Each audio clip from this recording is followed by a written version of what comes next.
Bonjour les anges, je suis ravie de vous retrouver pour une nouvelle capsule vidéo en présence aujourd'hui de mon ami Bernard Baudouin.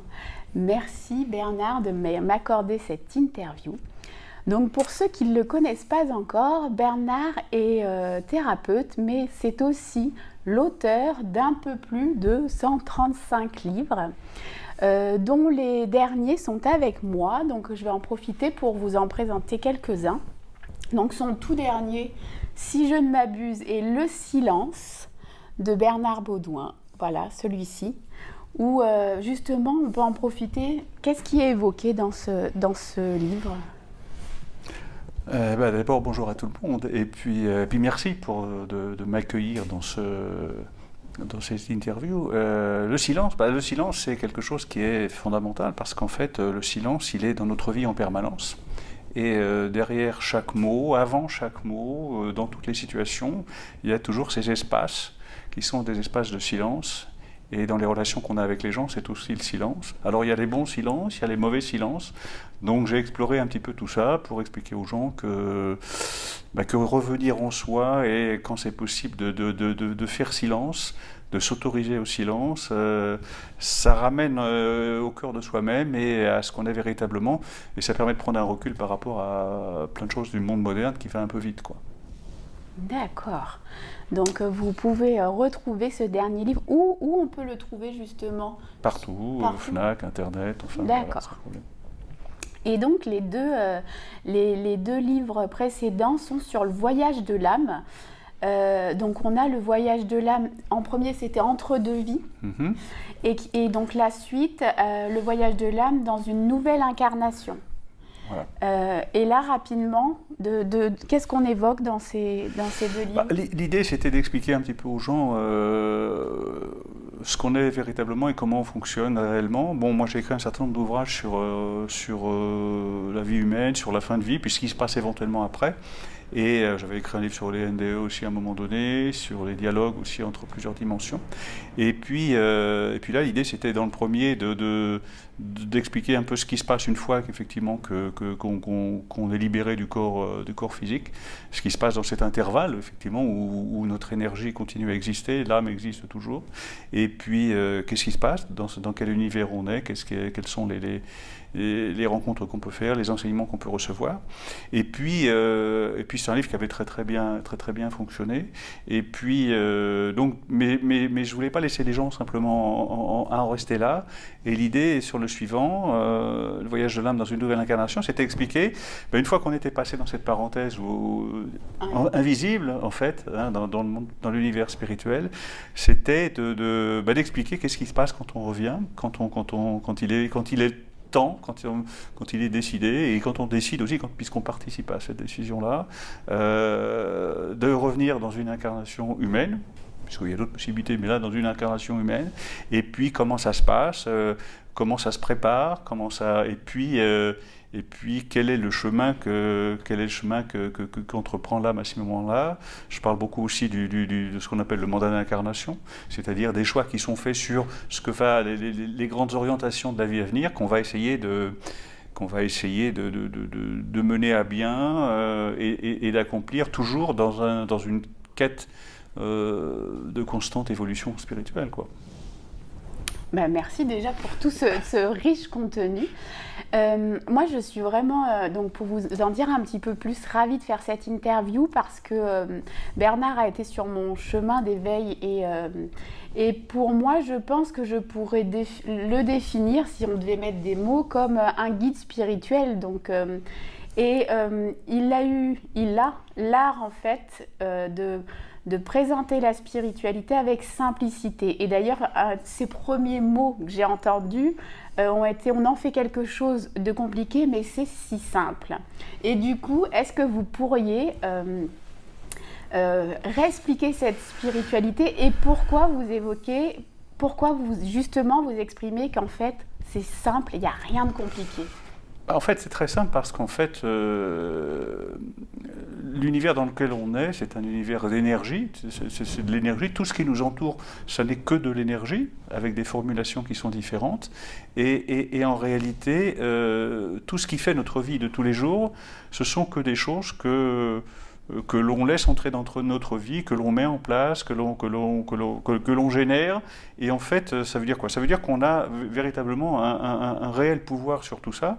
Alors l'histoire de l'énergie, pour revenir, pour simplifier un peu, en fait la réalité, ce qui est intéressant, c'est que les scientifiques aujourd'hui, par exemple de la physique quantique, nous démontrent effectivement que nous ne sommes que de l'énergie. Alors c'est vrai que notre corps physique est composé à 70% d'eau, plus la matière qui fait que... Mais dans cette matière, dans tous les atomes, c'est jamais que des vibrations, c'est jamais que de l'énergie toujours. Donc on procède de la même énergie que tout ce qui nous entoure, que tous les objets qui nous entourent. Et ce qui est intéressant, c'est que aujourd'hui, on sait par exemple que chacune des milliards de cellules qui composent votre corps, c'est la même énergie que l'énergie qu'il y a dans tout l'univers. Donc ça veut dire que vous avez le même potentiel et les mêmes connaissances que tout ça, pour peu que vous vous autorisiez à vous ouvrir, à enrichir votre conscience et toutes ces choses-là. Alors, c'est simple dans l'absolu parce que on procède de tout ça et on est vraiment maître de tout ça. C'est compliqué parce qu'on a une vie de tous les jours, on a laissé rentrer des choses dans notre vie, on a des couches de programmation depuis, soit du transgénérationnel, soit depuis le ventre de notre mère, soit toutes les choses qu'on a pu vivre, mais ce sont que des choses qu'on a autorisées, ce sont que des choses et ce sont autant de choses que dont on peut se débarrasser. Donc, ce qui m'amène à dire en général que je sais qu'on parle beaucoup d'éveil. Moi, j'ai été proche, effectivement, pendant un certain temps des grands maîtres bouddhistes tibétains et toutes ces choses-là. On parle de l'éveil. Et je pense que c'est pas une erreur, mais moi, je pense plutôt d'un réveil. Parce qu'en fait, on vient, dans la mesure où on était de l'énergie et on est toujours de l'énergie, on a les potentialités. Donc, c'est plutôt d'un réveil. C'est pour ça que moi, je me qualifie plutôt comme un éveilleur, en fait, en disant, moi, j'ai rien à apprendre aux gens, parce que les gens savent, ils ont tous les potentiels de toute façon.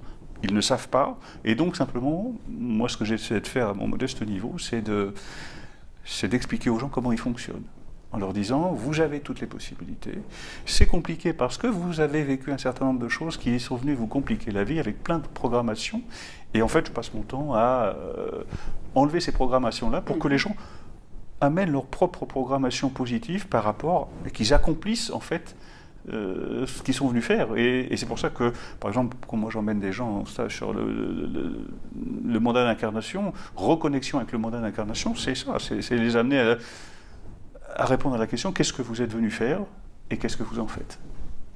Et justement, alors, vu qu'on a travaillé du coup sur cette partie-là ensemble, et c'est revenir connecté à ça, mais et prendre la mesure qu'en fait, on a les réponses vraiment à l'intérieur. Et c'est vrai, quand on a échangé là-dessus, moi j'étais un peu en attente de dire, bon, c'est quoi mon mandat d'incarnation? On peut me faire un petit papier, petit 1, petit 2. Et le travail, effectivement, enfin le travail, entre guillemets, le chemin là-dessus, c'est justement de se dépouiller pour voir qu'en fait, il est là dans l'être de... Tout le temps, en fait. Voilà, c'est-à-dire qu'on est dans un système, dans un univers matériel où on est mis en dépendance. Les gens attendent de l'extérieur des réponses, attendent de l'extérieur des solutions, attendent de l'extérieur d'être soignés et toutes ces choses-là. Alors qu'en fait, en réalité, puisqu'on n'est que de l'énergie, on a tous les potentiels pour tout ça. Et donc à partir de là, ça veut dire quoi? À partir de là, ça veut dire que, comment les gens me posent la question de savoir, bon alors quel est mon mandat d'incarnation? Et en fait, je leur dis, attendez, vous n'êtes pas là pour ça, je ne suis pas là pour vous le dire, même si j'ai une petite idée, mais pas ça. Moi, je leur dis simplement, quand vous êtes dans ce que vous faites, quand vous êtes aligné spirituellement, verticalement, et que vous êtes aligné horizontalement dans la matière, et que vous vibrez dans ce que vous faites, et que vous avez une sensation de plénitude, vous êtes dans votre mandat d'incarnation. Et à partir de là, dans vos choix, c'est pareil. Et dans les gens qui vous entourent, c'est pareil. Et donc, qu'est-ce que vous faites de votre vie professionnelle? Si vous en avez une, c'est pareil.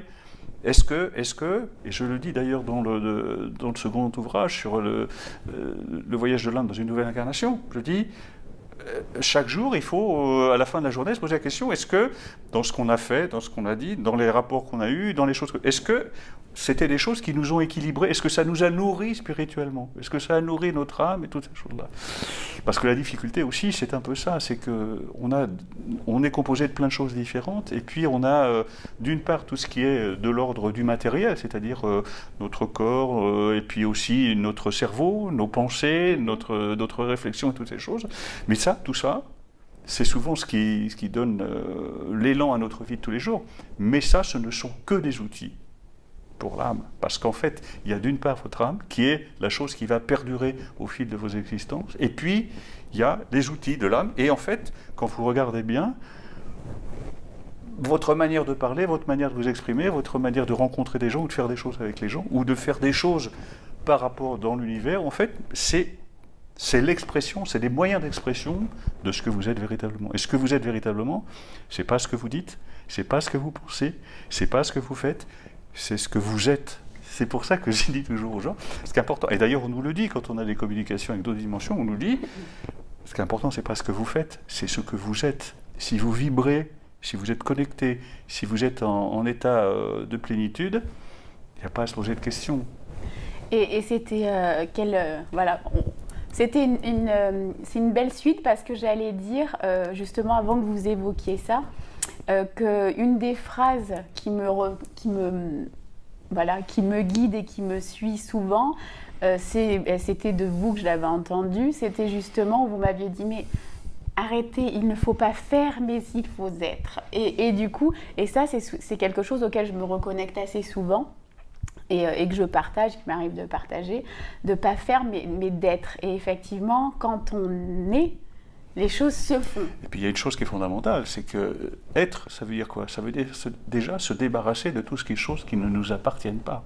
C'est-à-dire les programmations, les choses, dans notre manière de parler, dans les rituels qu'on a dans notre vie de tous les jours, dans les choses qu'on a. Vous savez, dans les relations qu'on a avec les gens au fil du temps, au fil des décennies, on a pris des choses à droite, à gauche, sur la manière de parler, sur la manière de faire telle chose, sur la manière de telle chose.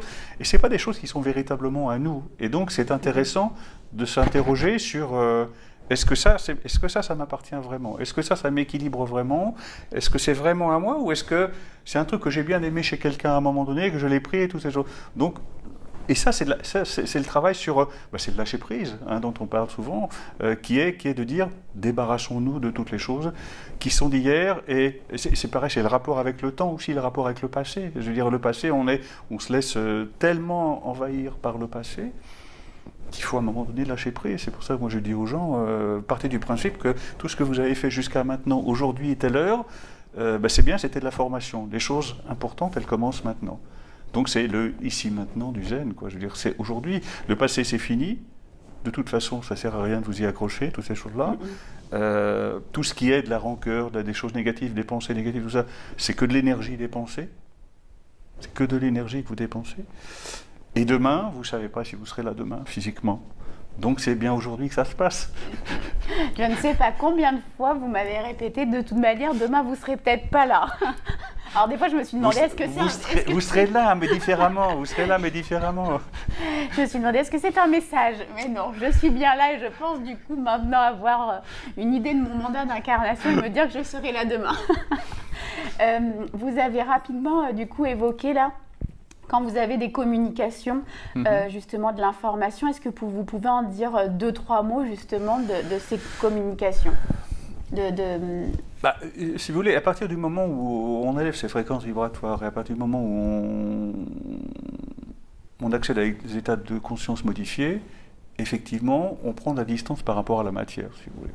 Et donc, à partir de là, on peut se connecter à d'autres dimensions. Alors, ce n'est pas uniquement les anciens qui disaient ça il y a très longtemps, mystique et tout ça, c'est pas ça. C'est même la science aujourd'hui, la physique quantique aujourd'hui nous explique que les notions de passé, présent et avenir, ça ne se situe pas dans le temps, c'est-à-dire qu'il n'y a pas le passé, après le présent et après l'avenir. Tout ça, c'est parallèle dans des dimensions qui existent. La seule chose dont il faut bien comprendre, c'est que notre corps, nos 5 sens, qui nous permettent d'avoir une perception du monde au premier degré, sont très limités. La science nous dit aujourd'hui, c'est gentil, mais c'est basique, c'est animal, quoi. C'est-à-dire que votre chien, il va entendre les ultrasons, vous ne les entendez pas. Votre chat, il va voir la nuit, vous ne voyez pas la nuit. Vous voyez, donc, il faut comprendre, il faut bien savoir où on est. Et à partir du moment où on se déconnecte de ça et on travaille uniquement sur l'âme, du coup, on peut effectivement être connecté, on peut voyager, on peut avoir accès à d'autres choses et effectivement recevoir des informations, faire des rencontres peut-être. Enfin bon, il y a tout un tas de possibilités de communication en fonction de l'état de conscience dans lequel vous êtes, si vous voulez. Et du coup, après, il y a différents niveaux, différentes capacités, différentes possibilités qui vous permettent, vous pouvez effectivement recevoir de l'information. Alors ça peut être de l'écriture automatique, ça peut être simplement comme ça en recevant des infos sur quelqu'un, ça peut être dès que vous voyez quelqu'un avoir plein d'informations. Ça peut être ça peut être... Donc il n'y a pas de... Disons que ça élargit votre prisme de perception qui ne passe plus par les 5 sens.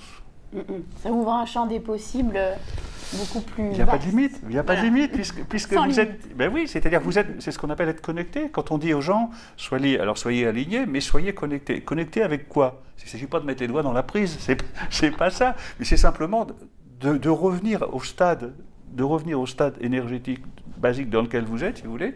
Et plus vous élevez vos fréquences, et plus vous vous connectez. Vous voyez, je vais vous donner un exemple. Des fois, il y a des gens qui s'amusent dans des réunions comme ça où j'avais rencontré des grands maîtres hindous il y a quelque temps qui vous disaient, bon, prenez une noix de coco dans votre main et simplement avec votre troisième œil, faites-la tomber. On essaie, en 20 secondes, on peut la faire tomber. Mais pourquoi? Simplement parce qu'on ramène notre taux vibratoire au taux vibratoire de notre coco, donc on est dans le même champ, donc on peut dégager sans problème. Donc ça veut dire quoi? Ça veut dire que c'est pas plus compliqué. Ça veut dire que c'est simple. Ça veut dire que c'est ça. Quels moyens on se donne pour ne pas se laisser envahir tous les jours par le monde matériel, par des concepts qui sont des concepts très souvent arbitraires, qui permettent de gérer le monde matériel. Bien sûr, je veux dire, il ne s'agit pas que tout le monde arrête de travailler, que tout le monde arrête d'avoir des communications, et tout ça, c'est pas ça le problème. Le problème, c'est de dire, c'est qu'à un moment donné, il faut faire la part des choses. On peut s'investir dans ce que l'on fait, dans ce que l'on a envie de faire. Est-ce que ce que l'on fait, ça nous épanouit? Est-ce que ça nous nourrit? Alors ça peut nourrir notre compte en banque, bien sûr, mais est-ce que ça nous nourrit spirituellement? Alors il y a cette notion de spiritualité, on en parlait tout à l'heure. Moi, ce dont je parle, c'est d'une spiritualité qui n'est pas une spiritualité qui repose sur des dogmes religieux. En fait, je connais bien les religions, j'ai beaucoup écrit sur tous les grands courants spirituels, je renie rien, si ça fait du bien aux gens, il n'y a pas de souci, il n'y a pas de problème, que chacun y trouve sa chose.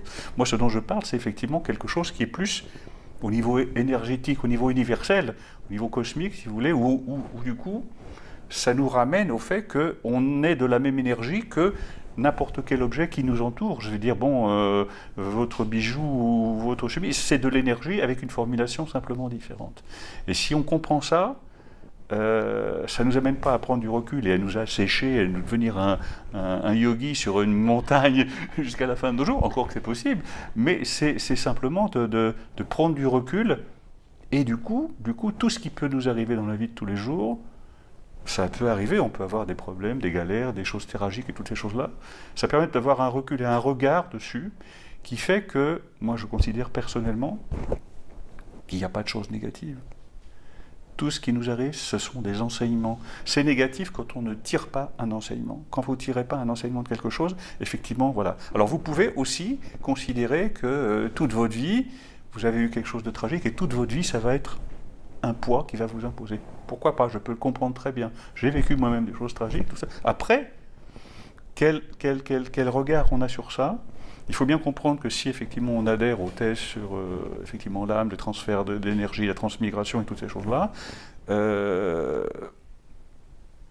on est là pour apprendre des choses. On est dans une dynamique d'enseignement. De l'autre côté, on est dans une dynamique d'enseignement, j'en parle dans le premier livre, où j'explique comment, effectivement, d'autres âmes continuent à être avec d'autres âmes, les familles d'âmes, à recevoir des enseignements en permanence. Et on revient, et à un moment donné, s'il est question de revenir, dans cet univers-ci ou dans d'autres univers, c'est aussi pour continuer à nous élever. C'est continuer à donner du sens, Parce que c'est ça qui est important.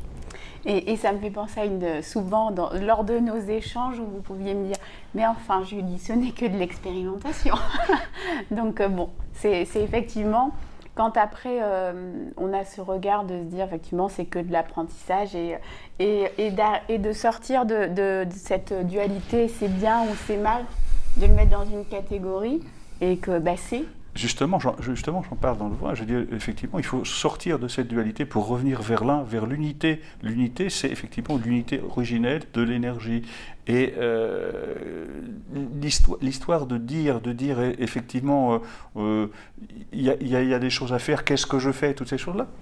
Il faut simplement expliquer qu'on est être. C'est être. D'ailleurs, on nous dit c'est. Arrêtez. On m'a dit combien de fois, arrêtez de réfléchir. Quoi. Arrêtez. C'est aussi simple. À chaque fois que le mental prend le pouvoir, ça nous emmène. Vous savez, on a en moyenne 60 000 pensées par jour. 90% sont les mêmes que la veille. Et sur les mêmes que la veille, 90% sont négatives. Donc il y a du ménage à faire. C'est pas valable pour vous, ça.